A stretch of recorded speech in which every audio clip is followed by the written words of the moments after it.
Reviravolta na demarcação de terras indígenas. Nova MP, publicada nesta quarta, devolve ao Ministério da Agricultura a competência para decidir sobre o assunto. O Congresso havia mantido a FUNAI na função. 2 dias de discussões, 17 horas de discursos, 79 deputados com a palavra. Veja nesta edição um balanço até agora do debate oficial sobre a reforma da Previdência na comissão que estuda as mudanças. E para conter a violência contra a mulher, o caminho pode ser se aproximar do agressor. O projeto aposta na ressocialização de homens que já estão na mira da justiça.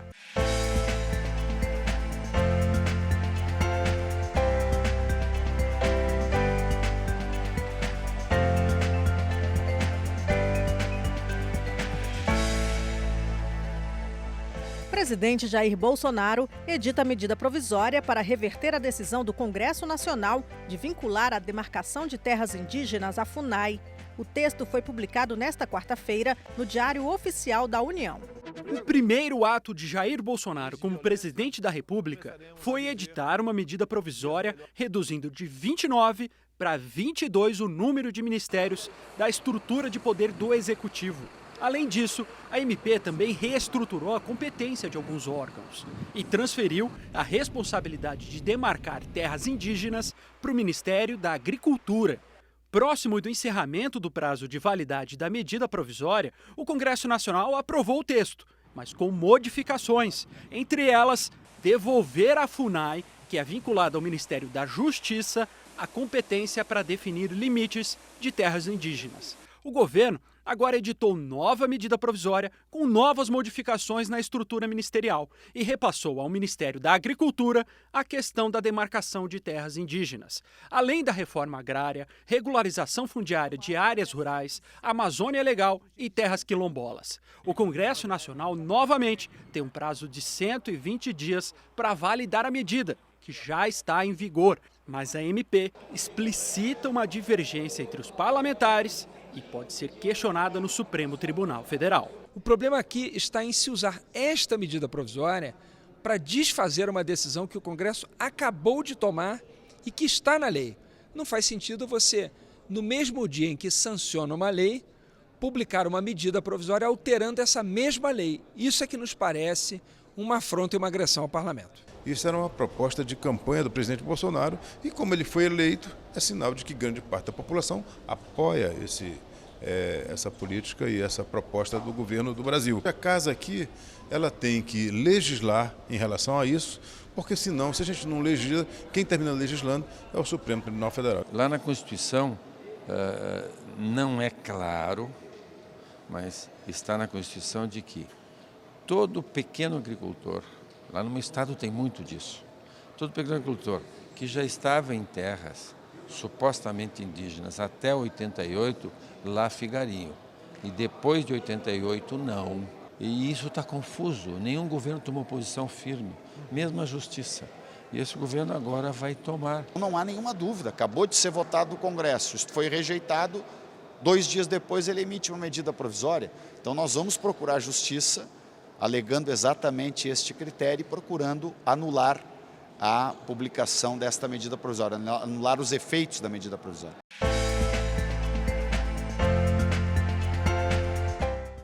A comissão especial que analisa a reforma da Previdência teve nesta quarta o 2º dia de discussões sobre as mudanças. Veja agora um balanço dos debates. Até agora, 2 dias de discussões, 17 horas de discursos, 79 deputados falaram. Como a reforma da Previdência mexe com todos os brasileiros, é de se esperar também que todo o assunto passe por ali. Quando tivermos políticas públicas adequadas para reparar algumas questões das mulheres, dos professores, eu acho importantíssimo que a gente pense também em igualar a idade homem e mulher.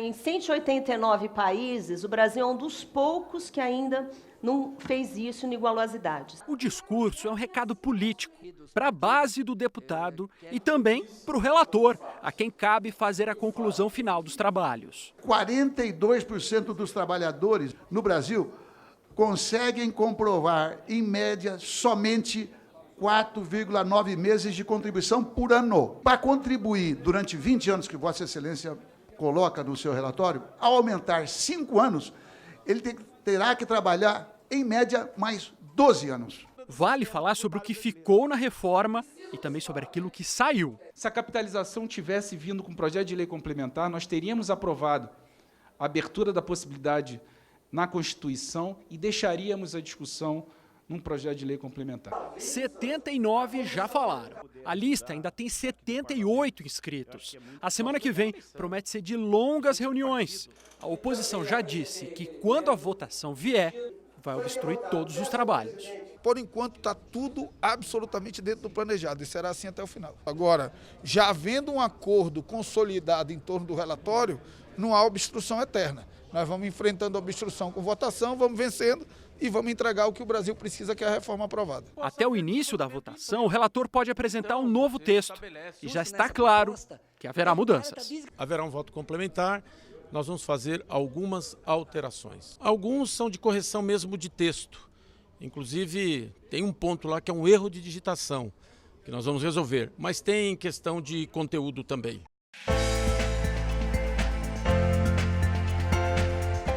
Antônio Palocci desistiu de dar depoimento à CPI do BNDES.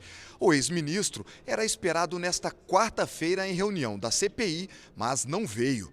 Quem explica o que aconteceu é o deputado Vanderlei Macris, presidente da comissão. Ele solicitou um habeas corpus no sentido de que ele pudesse comparecer e falar só sobre a questão do BNDES. Ele tem uma delação premiada que está sob a égide de decisão do ministro Antônio Fachin. E essa decisão, o ministro ontem pediu a manifestação da procuradora doutora Raquel Dodge, que deu ontem 7h30 da noite. Portanto, o ministro Fachin não teve tempo ainda para tomar a decisão. Em função dessa informação, ele não compareceu e pediu para remarcar a data. Nós estamos remarcando a data final para a próxima terça-feira, quando esperamos que ele tenha a presença dele aqui e já com decisão do ministro Fachin em relação a essa solicitação feita por ele. Pelo prazo legal, a CPI tem que ser encerrada até 7 de agosto, mas os deputados disseram que vão pedir uma prorrogação dos trabalhos por mais 60 dias. O objetivo é investigar eventuais crimes cometidos envolvendo empréstimos do BNDES a países africanos e sul-americanos durante os governos do PT.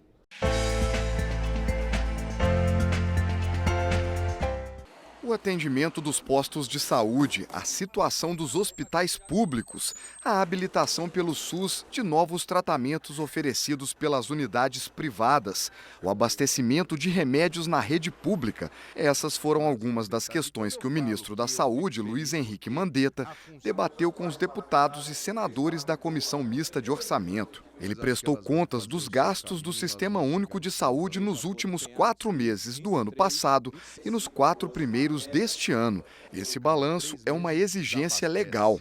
A situação do fornecimento de remédios na rede pública gerou uma discussão do ministro, que é deputado licenciado, com o deputado Hildo Rocha. Já estamos no 6º mês do governo, encerrando o 6º mês, e ainda falta medicamento. Os municípios afirmam que é o Ministério que não está encaminhando, os estados também. Isso é grave, é gravíssimo. Bom, deputado Hildo, no governo do MDB, que é o anterior, ele fazia compra a cada 3 meses.